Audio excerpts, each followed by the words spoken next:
পাহাড়ের রানী দার্জিলিং আমাদেরকে সবসময় নিজের কাছে আকর্ষিত করে, কিন্তু আজকাল পাহাড়ে বেড়াতে যাওয়া মানে শুধু দার্জিলিং নয়, দার্জিলিং এর আশেপাশে যে অফবিট জায়গাগুলি রয়েছে সেখানে 1 বা 2 দিন গিয়ে কাটিয়ে আসা। তার মধ্যে কয়েকটি ফেমাস হচ্ছে তাকদা, তিনচুলে, সিটং।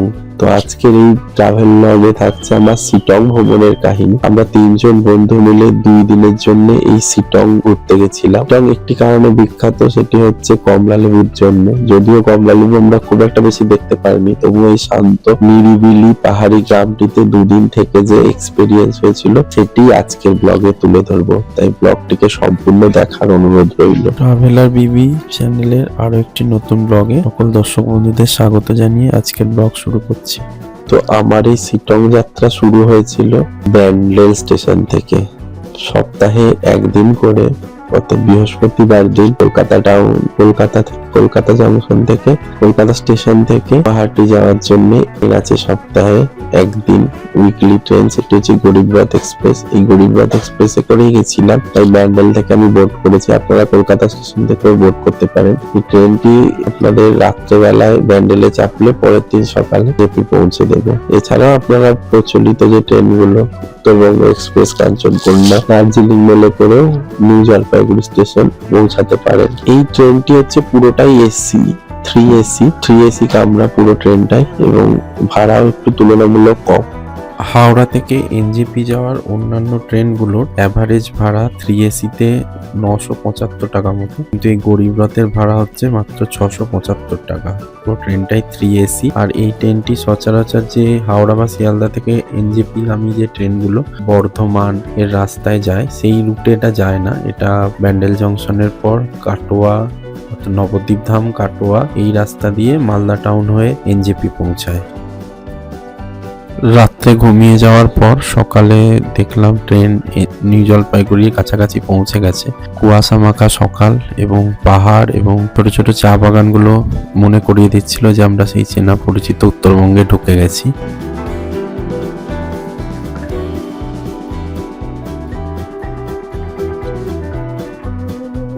তো সেই অতি পরিচিত নিউ জলপাইগুড়ি স্টেশনে এবার নামলাম।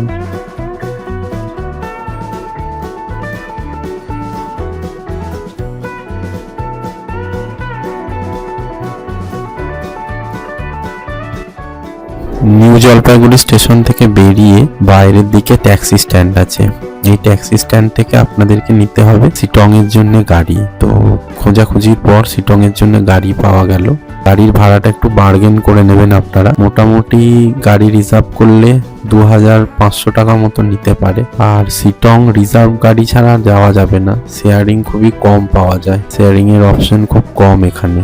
আমরা 3 জন ছিলাম, 4 জনের গ্রুপ থাকলে খুব ভালো হয়, শেয়ারিং এর কোনো পসিবিলিটি আমাদের হয়নি। তো এনজেপি থেকে গাড়ি বুক করার পর এবার সিটং এর পথে রওনা দিলাম। সিটং যেতে মোটামুটি 2 থেকে 2.5 ঘন্টা সময় লাগে। তা যদি আপনারা ব্রেক নেন বা আপনাদের গাড়ি ড্রাইভার কতটা স্পিডে চালাচ্ছে তার উপর ডিপেন্ড করে। তো রাস্তা সেই শুকনা জঙ্গলের মধ্যে দিয়ে গিয়ে, তারপর তিস্তা নদীর পাশ দিয়ে গিয়ে চেনা পরিচিত আমাদের যে রাস্তা নর্থ বেঙ্গলে, এভাবে সিটং পৌঁছে যাওয়া যায়। তো সিটং 1, 2, 3 3টে ভাগে বিভক্ত। তো আপনারা অবশ্যই সিটং 3-তে যাবেন। তো ড্রাইভার যদি বলে কোথায় যাবেন, তো এটা নিয়ে ক্লিয়ার থাকুন যে আপনারা সিটং 3-তে যাবেন। আমরা পৌঁছে গেছি সিটং 3-তে। এই সিটং 3-তে আপনাদের হোমস্টে নিতে হবে। তো এখানে আমি যে হোমস্টেটায় ছিলাম সেটা আমাদের গাড়ির ড্রাইভার আমাকে বলেছিল, নাম হচ্ছে মেঘদোয়ার হোমস্টে। হোমস্টের মালকিন হচ্ছে রিঙ্কু থাপা। তার নাম্বারটি আমি স্ক্রিনে দিয়ে দিচ্ছি। তো এই মেঘদোয়ার হোমস্টেতে আপনারা থাকতে পারেন। এছাড়াও অসংখ্য হোমস্টে সিটং এ রয়েছে, আপনারা পছন্দ মতো হোমস্টে খুঁজে নিতে পারেন। তো এবার এখন এই হোমস্টের একটা রুম ট্যুর। মোটামুটি রুমগুলো বেশ সুন্দর, সাজানো গোছানো, ওয়াশরুমও বেশ ভালো, গিজার আছে এবং ব্যালকনি থেকে পাহাড়ের পুরো ভিউ পাওয়া যায়। এবং এটি একটি মূলত ফার্ম স্টে। এখানে যে খাবার আছে সেই খাবারের যে সবজিপাতি হয় সেটাই খাবারে দেওয়া হয়। খাওয়া দাওয়ারও মোটামুটি খুবই ভালো, 4 বেলা এখানে খাবার দেওয়া হয়। আর ওই 1200 থেকে 1300 টাকা আপনারা একটু বার্গেন করে নেবেন, এটা সিজনের ওপর ভ্যারি করে। এরপর আমরা 3 বন্ধু পায়ে হেঁটে বেরিয়ে পড়লাম সিটংকে এক্সপ্লোর করতে। সবুজের সমারোহ আমাদেরকে মুগ্ধ করলো।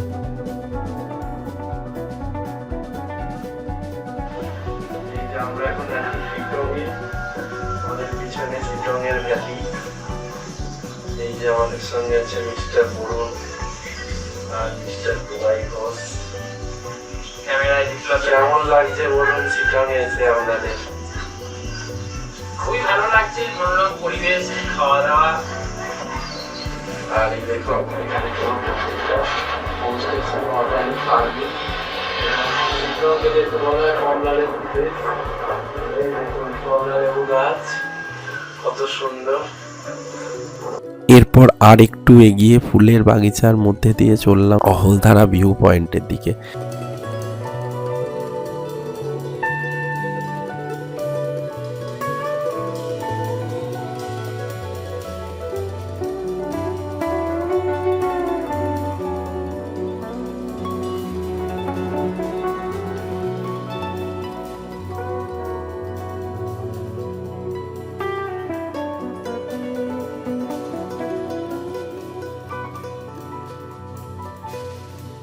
এই অহলধারা ভিউ পয়েন্টের যে ম্যাপ সেটি এখানে করে দেওয়া আছে এবং আরো শিটংয়ের যে আরো লোকাল যে জায়গাগুলো যাওয়া যায় এবং কার্শিয়াং, দার্জিলিং এগুলো থেকে ডিস্টেন্স এই বোর্ডটায় করে দেওয়া আছে। তো এখানে 10 টাকা এন্ট্রি ফি দিয়ে আপনাদের অহলধারা ভিউ পয়েন্টে যেতে হবে। এই অহলধারা ভিউ পয়েন্টের নিচ দিয়ে বয়ে চলা তিস্তা নদী পুরো ভ্যালির অসাধারণ ভিউ এই অহলধারা থেকে দেখা যায়। আর ভালো থাকলে এখান থেকে কাঞ্চনজঙ্ঘারও ভিউ পাওয়া যায়। আর এখানে একটি ন্যাশনাল রবীন্দ্রনাথের স্ট্যাচু আছে এবং এই অহলধারা ভিউ পয়েন্টের যে হোমস্টে, আপনারা থাকতে পারলে এখানে থাকবেন, কারণ এখান থেকে অপূর্ব সুন্দর ভিউ দেখা যায়। তো যখন ক্লিয়ার ভিউ পাওয়া যাবে তখন আপনারা কাঞ্চনজঙ্ঘা দেখতে পারবেন। তো আমাদের এখানে আগে থেকে বুক করা ছিল না বলে আমরা এখানে স্টে অপশন পাইনি। তো আপনারা চাইলে আগে থেকে বুক করলে এইখানে থাকতে পারেন।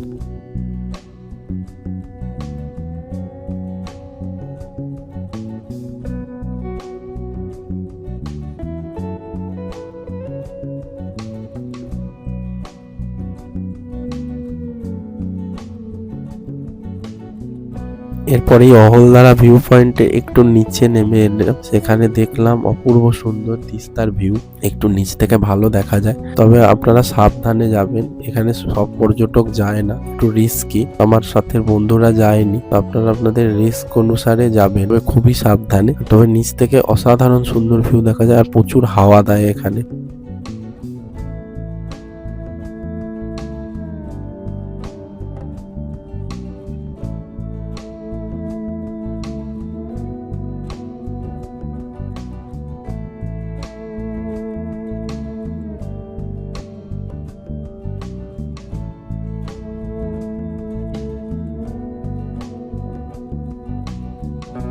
দেখতে দেখতে কুয়াশা নেমে এলো, পাহাড়ে ঝুপ করে সন্ধ্যা নেমে আসে। অন্ধকার মায়াবী শিটং এর রাস্তা ধরে আবার ফিরে এলাম হোমস্টেতে। সন্ধেবেলায় আমাদের জন্য হোমস্টেতে তৈরি করা হয়েছিল পকোড়া, সঙ্গে চা, দার্জিলিং এর চা এবং রাত্রেবেলায় ফার্মের চিকেন এবং সবজিটা খেয়ে ঘুমাতে চলে গেলাম। এখানে যেহেতু তাড়াতাড়ি ঠান্ডা নেমে যায় তাই রাত্রে আর বেরোয়নি, ঘুমালাম। Good morning from Sittong. দেখুন একটা খুব সুন্দর পাহাড়ে সূর্যোদয়ের দৃশ্য দিয়ে শুরু করলাম আজকের দিনটা। তো হেঁটে বেরিয়ে গেছিলাম মর্নিং ওয়াকে, শিটং ঘুরে দেখবো বলে, বাকি যে পার্টটা বাকি আছে। তো এই ওল্ড একটা মনাস্ট্রি আছে এখানে, সেই মনাস্ট্রির কাছে গেলাম। এখানে কিছু কমলা লেবু গাছও আমরা দেখলাম এবং ওল্ড মনাস্ট্রিটা ঘুরে দেখলাম। ওল্ড মনাস্ট্রিটা খুব সুন্দর, এখানে ফুলের বাগান আছে এবং এত শান্ত নিরিবিলি যে আপনাদের অবশ্যই ভালো লাগবে। তাই সকাল সকাল ওল্ড মনাস্ট্রিতে চলে আসবেন, এই নেচার ওয়াকও আপনাদের হয়ে যাবে। তো এই দেখুন এই ওল্ড মনাস্ট্রিটা আমি দেখাচ্ছি এবং চারপাশের বাগান, সবুজ পরিবেশ, এগুলো আপনাদের অবশ্যই খুব ভালো লাগবে।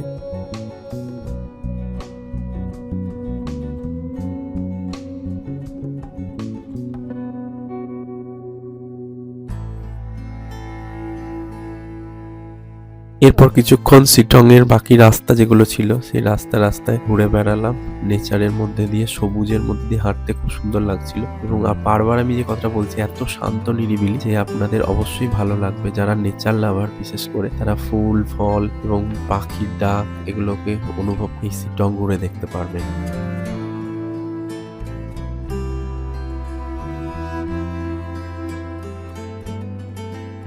এরপর আবার চলে গেছিলাম সেই জায়গাটাতে অহলধারা ভিউ পয়েন্টের দিকে হেঁটে। আর গতকাল আমরা বাঁ দিকে গেছিলাম, বাঁ দিকে গিয়ে অহলদারা ভিউ পয়েন্টে পৌঁছেছিলাম। আজকে আমরা এগোলাম ডান দিকে, কারণ এইখানে রয়েছে নামথিং পোখরি, যেটা আমি পরবর্তী অংশে তুলে ধরছি। তো এই রাস্তা দিয়ে হাঁটতে হাঁটতে আপনারা গেলে কিছু সিঙ্কোনার বাগান দেখতে পাবেন। শিটং সিঙ্কোনা চাষের জন্য বিখ্যাত, এখানে সিঙ্কোনা ফার্মিং হয়। সিঙ্কোনা ফার্মিং এর দৃশ্য আমি এখানে তুলে ধরেছি। তো এই রাস্তাটা দিয়ে হেঁটে হেঁটে যেতে থাকলে আপনারা একটা সময় সিঙ্কোনা ফার্মিং এর যে ল্যান্ড গুলো সেগুলো দেখতে পাবেন। সিঙ্কোনা ফার্মিং এর দিকটা থেকে একটু এগিয়ে গেলেই দেখবেন নামথিং পোখরি রয়েছে। তো এই নামথিং পোখরি একটি পোখরি অর্থাৎ সরোবর টাইপের, এখানে জল থাকে। এখন তো জল নেই, তো চারিদিকে পাইন বন, জায়গাটা খুব সিনেম্যাটিক। এবং এখানে রয়েছে একটি বিশাল প্রভু হনুমানের মূর্তি। তো এই প্রভু হনুমানের মূর্তিটাকে আমি দেখলাম এবং প্রণাম জানালাম। আপনাদের এই জায়গাটা খুব ভালো লাগবে, আমি কথা দিচ্ছি আপনাদের। এরপর নামথিং পোখরির উপরে একটা ছোট্ট হাইকিং হয়, সেই ছোট্ট হাইকিংটা করলে পাইন বনের ভিতর দিয়ে পৌঁছাবেন নামথিং পোখরিতে। একটি প্রাচীন শিব মন্দির আছে, এই শিব মন্দিরটাকে, তো এই জায়গায় শিব মন্দির, শিবজিকে প্রণাম জানালাম। তো এই জায়গাটা শিব মন্দিরটা আপনারা গেলে অবশ্যই এক্সপ্লোর করবেন এবং এই জায়গাটা বেশ হাইকিং এর মতো হবে, আপনাদের বেশ ভালো লাগবে।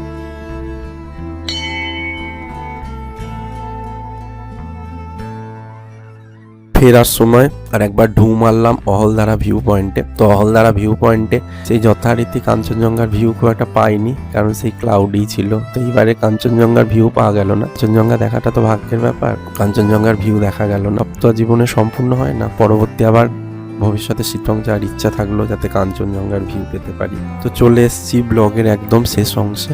এইবারে আবার সেই পুরনো পথে, অর্থাৎ শিটং থেকে আবার এনজেপি ফেরত আসার পালা। আমাদের হোমস্টেতেই আমরা বলে রেখেছিলাম, উনি একটি শেয়ারিং গাড়ির ব্যবস্থা করে দিয়েছিলেন। তো মাত্র 150 টাকার বিনিময়ে পার হেড আমরা পৌঁছে গেলাম নিউ জলপাইগুড়িতে। তো সকালে আপনারা যদি হোমস্টেতে যদি বলে রাখেন, একটা কি দুটো শেয়ারিং গাড়ি শিটং থেকে এনজেপি পৌঁছায়, তো সেই শেয়ারিং গাড়ি যেতে পারেন, অথবা আপনারা চাইলে রিজার্ভও করতে পারেন আপনাদের ইচ্ছে। এভাবে পৌঁছে গেলাম নিউ জলপাইগুড়ি স্টেশন। তো এর মাধ্যমে আমি তুলে ধরলাম আমার শিটং যাত্রার সম্পূর্ণ বর্ণনা, সাথে থাকলো হোমস্টে এবং যতগুলো ভিউ পয়েন্ট আছে সেগুলো আমি যতটা পায়ে হেঁটে এক্সপ্লোর করতে পারি সেটা তুলে ধরেছি। আপনাদের ভালো লাগলে চ্যানেলটিকে সাবস্ক্রাইব করার অনুরোধ রইল, যাতে এই ধরনের কন্টেন্ট আপনারা আরও দেখতে পারেন এবং চ্যানেলটি হারিয়ে না যায়। আর ভিডিওটি ভালো লাগলে লাইক এবং বন্ধুদের সঙ্গে শেয়ার করার অনুরোধ রইল। পুরো ভিডিওটি দেখার জন্য অসংখ্য ধন্যবাদ।